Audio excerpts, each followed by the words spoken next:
Hi, everyone. I'm David Lazer, and thank you for joining me. I'm going to talk about a study and some follow-on research around the prevalence of fake news and misinformation in the U.S., in focusing especially on the 2016 election, but also with some applications to 2020 around COVID-19. Before I get into this, I should acknowledge my collaborators. This has been primarily drawing from a paper with Mira Greenberg, Penny Joseph, Lisa Friedland, and Brian Thompson. And I think obviously this credit here goes to all of us. And I think there's also a lesson here in terms of how research like this needs to be done. There are three of us three of the authors who are computer scientists. Brian Thompson is a cognitive psychologist, and I'm a political scientist. And I think it's that kind of multidisciplinary collaboration that's really necessary for a project like this to succeed. So I want to begin with thinking about the role that information plays in democracy. Ultimately, democracy rests in part, not entirely, but in part on the principle that we have agency, that we have choices, and that we understand the consequences of those choices. And that part of the structures of democracy is how we get information to make informed choices. And so democracy rests in significant part, on that knowledge that we get about the consequences of the choices that we make. If we imagine that we're just delusional in terms of the implications of our choices, then there really isn't much normative point to democracy, so I think that this is an important topic to study, and the topic of misinformation gets very much to the question of if we're ultimately just fundamentally misinformed about our choices, then we can't really, the democracy just doesn't work. I view knowledge as a network phenomena. We have direct knowledge of almost nothing. I can see the lamp here in my office. I can see my immediate vicinity. But generally, when we think a matter of politics and community, our knowledge is derived from the people we know and the sources we trust, right? So we read books, we read newspapers, we watch the news, we talk to people, and ultimately, we can't directly observe, say, something that happened in Washington or Beijing today, and we have to rely on a whole bunch of intermediaries between us and what actually happened. And so we need to recognize that ultimately our understandings of the world are constructed from that network of influences, and that we also have diverse understandings of the world that often tend to cluster together. There may be a more sort of, let's say, liberal view of the world or the more conservative view of the world, and that people tend to draw on certain sources and have certain social connections. And so there's this diversity, and democracy in some sense is what happens in the spaces between our understandings of the world. And of course, part of the challenge I think that we're confronting is when our understandings of the world become too divergent. It becomes harder to negotiate those spaces between. So today, I want to talk a lot, mainly about how we get information, and I'm going to talk about fake news and the role that social media play in accessing content. And then I also want to talk about the story within the story, which is how do we derive real insights regarding fakery. This draws substantially upon two papers, mainly on the second paper to the right here, Fake News on Twitter during the 2016 U.S. presidential election, which appeared in Science in 2019. But it also draws conceptually a lot on this overview piece around the science of fake news, which also appeared in Science. So I'd recommend, if you find this talk interesting, to look at these two papers. So, fake news in the 2016 election. We have a very particular definition of fake news, and I should note the term is controversial in the community because it's been politicized. But it does mean something very specific, which is a particular kind of misinformation that has the trappings of legitimately produced news, but without the underlying organizational processes. So it's not denied news, it's not unfavorable news coverage, it's not even errors in news coverage. So it's not just that the information is wrong, but in some sense it's that the essential epistemology of a source is broken. So we might, I call this sort of the broken clock criterion. So a broken clock may be right more often than my watch, which is probably systematically off by a couple minutes. And a broken clock is precisely right twice a day.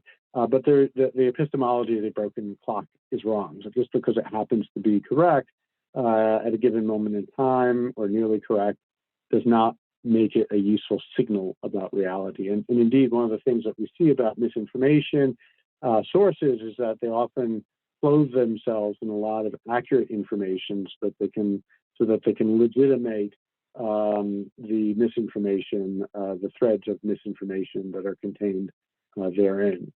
It's a particular subgenre of misinformation.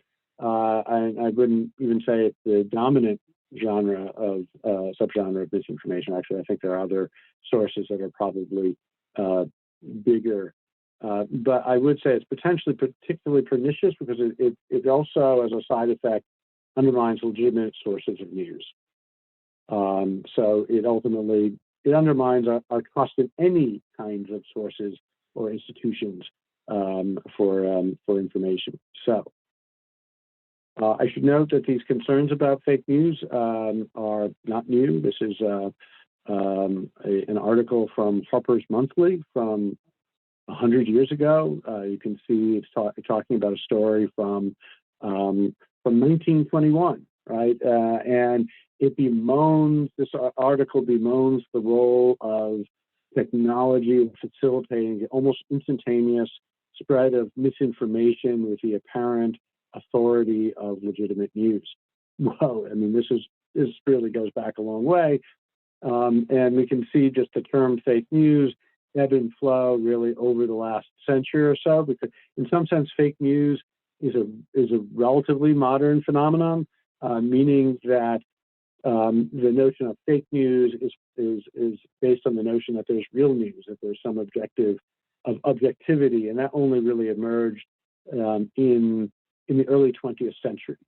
There was certainly a lot of concern about misinformation, though, of course, that predates, that goes, as back as far as we can imagine. But let's say in the U.S., even the notion of objective news from the media did not really exist in the 19th century. So fake news is very much emerged as a concern in the 20th century, and really seems to spike during moments of tension internationally, such as during the 1930s. We can see a big spike in the use of the term fake news. Of course, the mechanics of spread of fake news have changed quite a bit over the last 100 years. And in particular, there's obviously been a lot of concern over the last generation, and especially over the last 5 years or so, of the role of the internet in facilitating the spread of fake news and misinformation. So today, I want to focus on three focal questions. These are, in some senses, pretty simple descriptive questions, but they're not actually so simple. The first question is, what was the frequency of fake news exposure and sharing among voters on Twitter? Second is, which individuals were predominantly affected by fake news? And the third is, what other sites were consumed by voters who were consuming fake news? How does it fit into the broader news ecosystem on the internet? First question, we should always ask, for anything that's being studied on a single platform, why? And there are a number of answers why.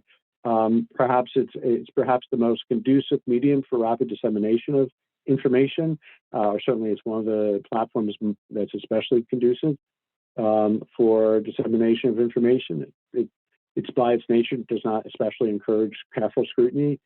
It therefore creates favorable conditions for fake news. also clearly been important in the public discussion over the last decade and over the last 5 years.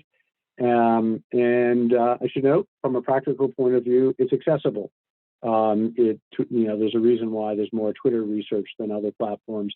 It's not because Twitter is more important. There are more other platforms that have larger fractions of the population's attention. Although Twitter, I will say Twitter is especially important as a public square for discussion. So even though it doesn't have as many users as Facebook, it's pretty important for the public discussion. And I think it has ripple effects outside of the immediate platform. And finally, it clearly has areas that are dysfunctional, so it's not like we're going into a platform saying, well, do you think there are any problems on Twitter? It's like, yeah, I think we'd all say we can definitely find problems on Twitter. But all that said, I think that, one of the big things we really need is a multi-platform kind of methodology, and it's not what I'm offering today. But I do think that that we need to figure out tools to study a lot more than Twitter. Okay, method. Story within a story. How do you count in a house of mirrors? If we imagine a computational way of evaluating how many people are in this picture, a lot of the methods out there computer scientists might come up with would say there are quite a few people. And yet, it's really just one person who's replicated many times over in the mirror. And so the question then becomes how to count where there aren't unique identifiers for individuals, and where there are entities out there trying to fool you. So that's something we all have to confront when studying misinformation. And there is a more general issue around measurement in quote unquote big data. That is, I'm really talking about the massive passive archives of data that we're all getting exposed to or being captured in, recorded in. That the strengths are often that they're capturing real behaviors. The weakness is that there's typically vast heterogeneity and often massive manipulation. And we discussed this in a critique of one effort to use digital traces, which was Google Food Trends. We published this in a paper some years ago. So Twitter is a particular scientific conundrum because it includes many different kinds of people and entities. So it contains regular people, news media, celebrities, corporations, bots. But, if we're studying nutrition and we said, we're just studying tonnage of food and we're not going to distinguish between Campbell's soup and salad bar, that would be a really awful way to study nutrition and the impact of nutrition on health. You might find significant results, but it's actually not telling you anything about how the world works unless you can sort of somehow discern the signals in those raw data streams. So tonnage of food purchased would be a bad way of studying nutrition, and similarly, tonnage of tweets would be a bad way to study Twitter. So our objective here was, in some sense, to homogenize what we're looking at, and I think that this is a model more generally how one should study social media. And in this case, you could imagine, let's say, we just want to study political elites or people from the news media.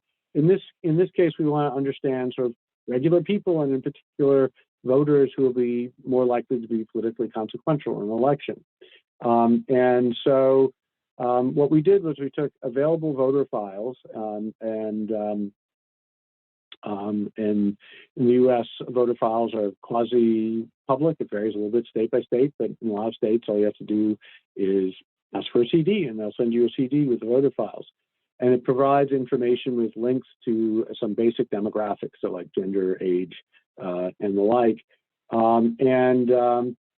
And so what we did, and this is non-trivial, but like I said, it's necessary for one to rule out the corporations, the bots, and the dogs. Referring to a classic cartoon on the internet, nobody knows you're a dog. That we want to rule all of that out. That what we did was we basically looked at profiles, and we could extract, in this case, names, first name, last name, and then looking for locational data. And in this scenario, we said, all right, we found, we started with Brendan Klein. These are real people who agreed to, well, although not their real profiles, but who, or not their totally real profiles right now, but in any case, all with consent. So like here's a case where there's a first name, last name, but there's no match in the voter data, so we can't match a voter handle. Here's near Greenberg, and we say, all right, lives in New York, but it turns out there are multiple near Greenbergs in New York, so we say not a match. But here we have Kenny Joseph, who's located in Boston, and there's one Kenny Joseph in Massachusetts. They're mutually unique. We declare that a match, and so there's some more nuances to it, but not much more. It's basically you have to be unique within you have to be geo-unique in both the voter and the Twitter data.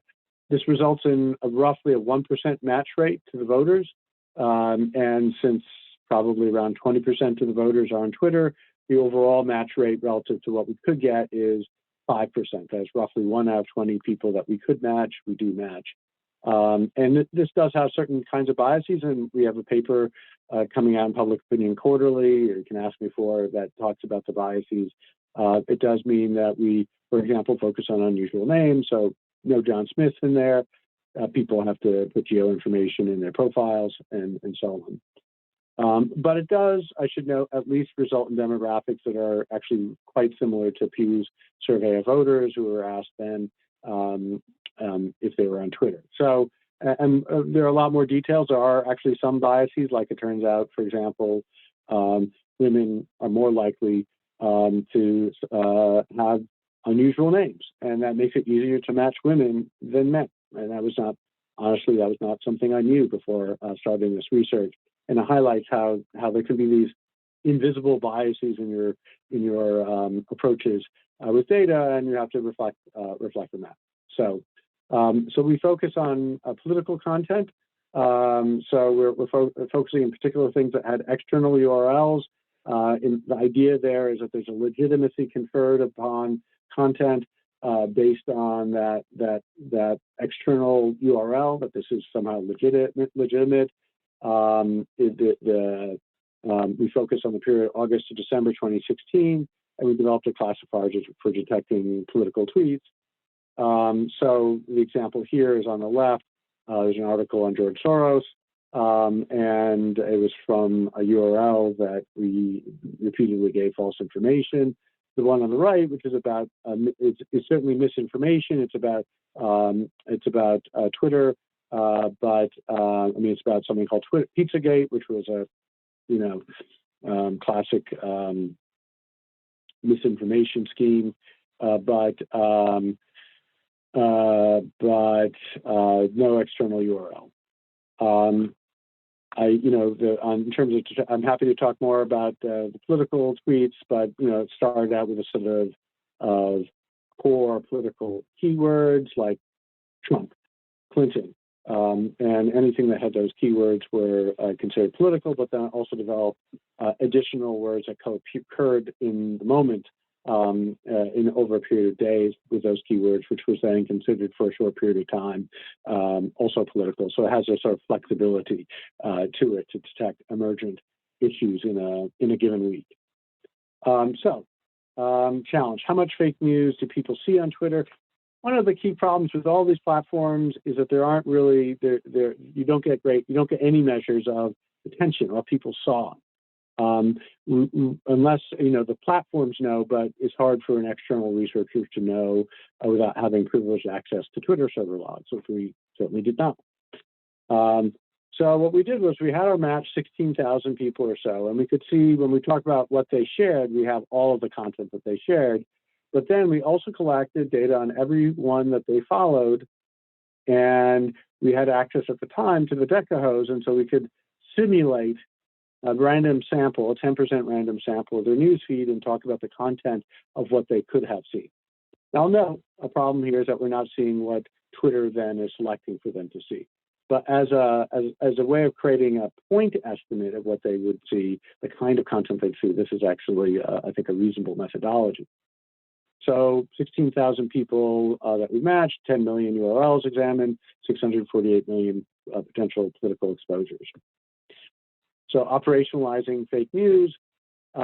Here we say this is political content coming from sources lacking proper editorial process and factual accountability. Now we know we couldn't actually peer into the organizations. And so what we did was we looked at sort of repeated sources of misinformation. We used fact-checking organizations and some pre-existing lists that had been created and used by other scholars. But then we also added more sources using Snopes and manually annotated those as red, orange, or yellow, sort of a graduated level of fakeness or low quality information. So we should view these in almost in the red and the orange were done together, but then the black list came up with was an entirely pre-existing list. The nice thing is we can also view this as an in-study replication. There are two different methods for coming up with these lists. So what did we find? The first thing, very simple, is that we found roughly 5% of political content in voters' timelines was fake news. And this is like just adding up all the timelines, all the tweets, and saying, all right, we have a certain number of political tweets and a certain number of quote-unquote fake news tweets. What percent were fake news? And the answer is around 5%, which is not tiny. It's not gigantic, but it's also not tiny. But what gets more interesting when you look at the distribution of it, meaning what proportion was, how unequal is consumption of and sharing of fake news. And here we find that relative to news content more generally, which was pretty concentrated, that fake news was even more concentrated. 1% of our panelists accounted for roughly 80% of our simulated exposure. And then in sharing, we found it even more concentrated. 16 accounts, 1/6, accounted for 80% of the fake news sharing in our sample. And so that's it's extraordinarily concentrated. And I think this is, again, one of those lessons when studying, especially sharing behavior. I think exposure is only so much you can expose yourself to some information, but there's no budget constraint in how much you can share on most platforms. Depends on the design, but really there isn't a constraint on Twitter in terms of how much you can share, and that creates potentially this very, very large inequalities on sharing. Has important implications then in terms when we do research on these platforms in terms of the median person isn't exposed or sharing just about anything. So our standard social science methods, which focus on the middle of the distribution, often break down if we're looking at things that happen in the distant tail of the distribution. Where the people that consume and share so much fake news, are they actually super spreaders? Are they not humans? I should note that just looking at the 16 accounts, they're pretty diverse. They lean Republican, they lean female, they're somewhat older, but it's that small n. It is suggestive. I'll talk about people who are exposed in a moment as well. The question is, are they bots? Maybe we messed up, but in fact, it's clear when that we can find other existences of these people on the internet that they're likely not bots, but it could be that they are cyborgs. There's some evidence I can go into later that they are cyborgs, that they're using automation in part to help them share content. Among the 99% who saw fake news and who shared it, so excluding those super shares, here we develop a method, in part building on work that Pablo Rivera has done to infer sort of the political leaning of people in terms of their news consumption patterns, this is based on the content diet that allows us to make inferences of people on the left to right scale. The nice thing is that this means that even people who don't share political content can get a score.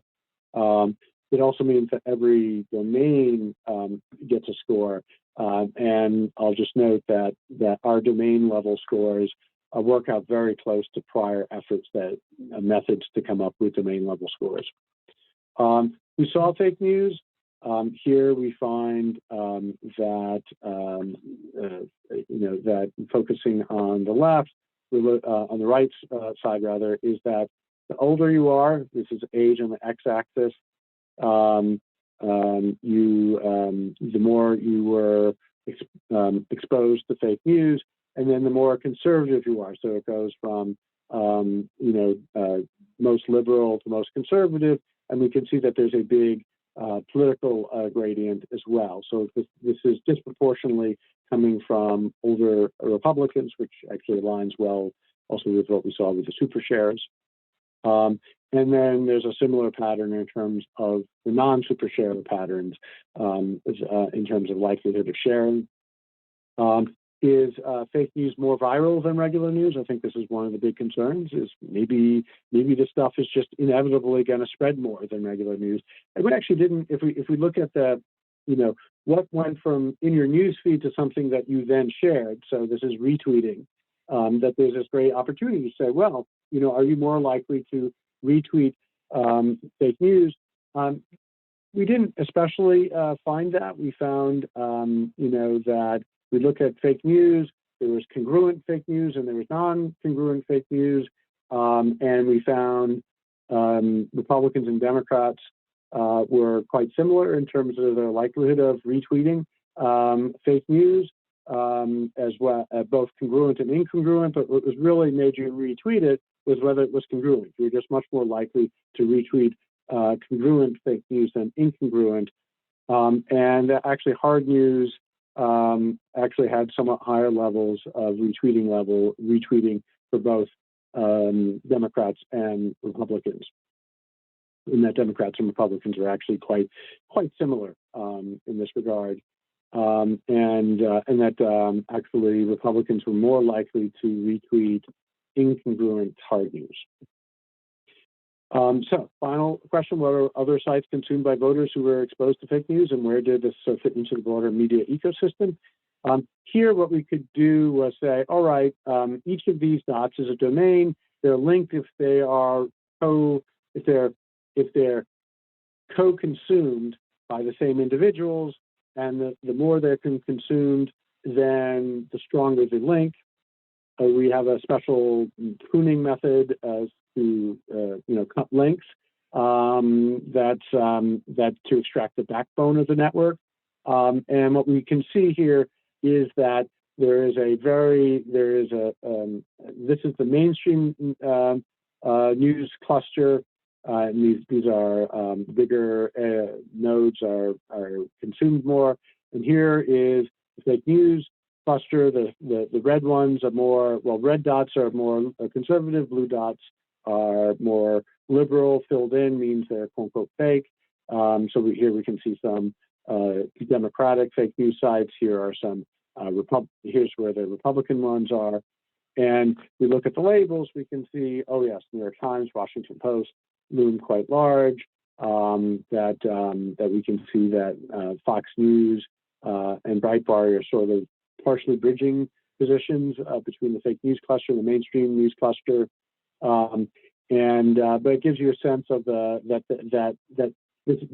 these are very tightly tied together because they're so often consumed by the same people. And so what this highlights in some sense is the fake news phenomenon is really about a very seedy corner of Twitter that encompasses maybe 1% of Twitter and isn't really overwhelming the ecosystem more generally. So in 2020, I'll just note, and I'll point to the COVID States project. My collaborator, one of my main collaborators on this is in the workshop, Katya Agbanova, is out there, and you could go to COVID States to see this this particular study.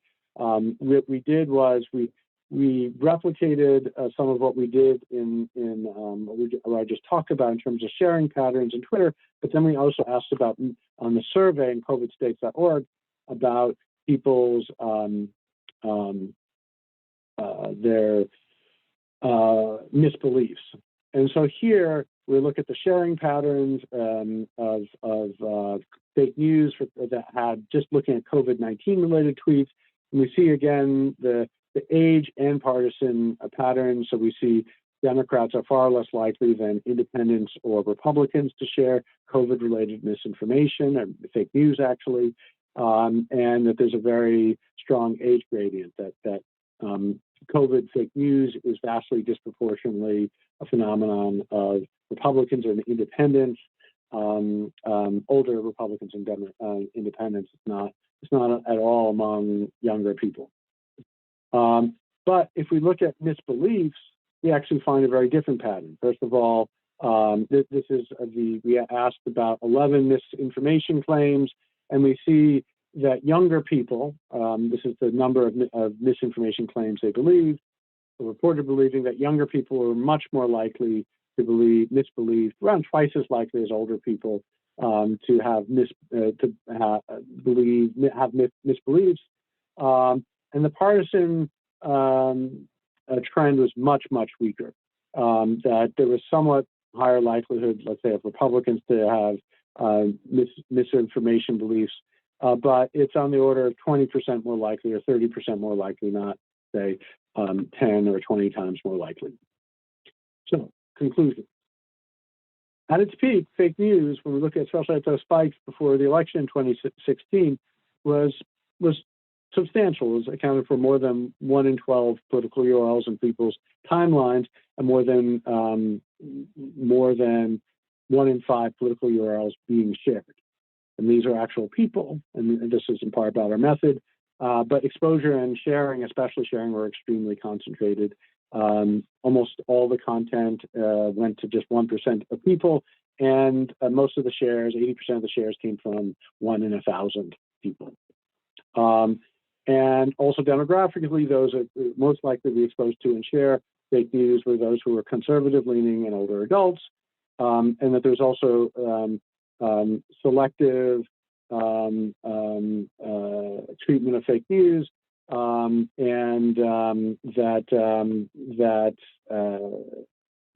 that we saw also people were more likely to be sharing consonant information, whether it's fake or not, rather than inconsonant or rather dissonant information. And then we see that when we look at these co-consumption patterns, it highlights that these super sharers are just sharing a lot of the same, a whole bunch of fake news URLs, which meant that they were very tightly clustered together in that co-consumption pattern network. So that's the big picture. I think there are lots of implications to that in terms of fake news, the fake news around the information ecosystem. But I also do want to conclude for a call for the need for infrastructure about studying this. I think we went to some heroic measures to study attention. We actually didn't have any good measures of attention here in terms of what people are actually seeing. We had to make inferences that were quite imperfect, and I would say we should view, in some sense, the internet as a vast cognitive psychology experiment, in which we are all subjects and which is potentially highly consequential. But there are very little data on what individuals are actually paying attention to, right? So this is the cognitive psychology experiment where researchers and policymakers don't get to see the treatment effects. The only entities who get to really see the treatment effects are the platforms, and who are in part the actors who need to be accountable for what's happening. And so I just want to conclude with a plea that we need an ethical, privacy-preserving infrastructure that allows us to study what people are being shown and what they're engaging with. And some of that may be in collaboration with platforms, but we need an infrastructure independent of platforms because they are in part the ones that need to be held accountable by exactly such a system. And I think ultimately they'll be well served by this if rather than imagining the worst of the platforms, that we could actually study what's happening. So I think there are ways to do that. I think there are, but that might be a good topic for conversation at the workshop. So thank you for listening, and I look forward to seeing you next week.